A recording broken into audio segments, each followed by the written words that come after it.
what is confidence?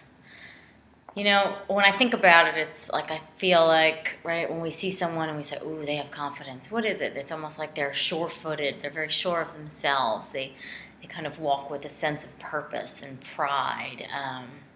But I think it comes from really something deep inside. There's a sense of security with yourself, a sense of pride with yourself, of what you're doing.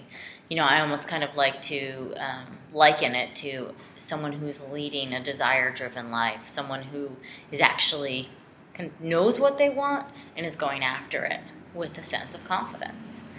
And, you know, so often I'll see that in my practice. You know, people are just kind of unsure, unsettled. They're unhappy at work. They're unhappy in their relationship. They're unhappy in their life.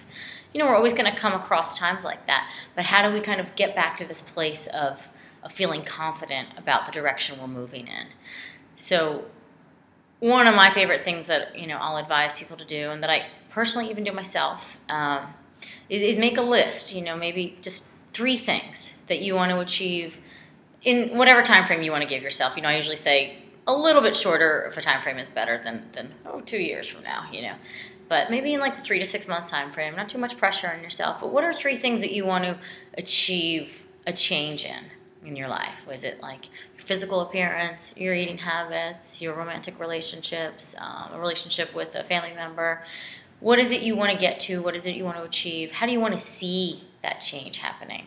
I think a really important thing is obviously focusing on the goal, but more focus on the feeling that you'll have when you achieve that goal. Like that feeling of confidence that like, hey, I did it. I set myself to something and I actually did it and I feel awesome.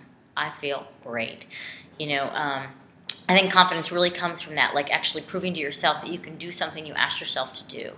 You know, so every day, I also think another important part of the confidence puzzle is taking a look in the mirror, like not just putting your makeup on or quickly brushing your teeth, but actually stopping, looking at yourself in the mirror, and either having a conversation with yourself or even just looking at yourself and being like, hey, you know what? You're awesome. I like you a lot. Maybe I even love you. I think you're perfect. I think you're great.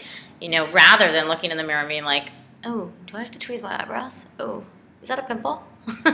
Am I imperfect somewhere? Look in the mirror and actually like who you are. You know, you're a perfect human being, and just continue to really build that confidence within yourself. I think that just, you know, it creates just this positive energy. People notice it when you're walking down the street. It just makes you feel awesome and sexy and alive, and it just attracts more good to you. And I think just really focusing on that feeling of like who it is you want to be and how you're getting there and how proud you are of yourself from where you came from to where you are now and to where you're heading. And just keep on focusing on those goals and keep on focusing on you, and look in that mirror every day and say something nice.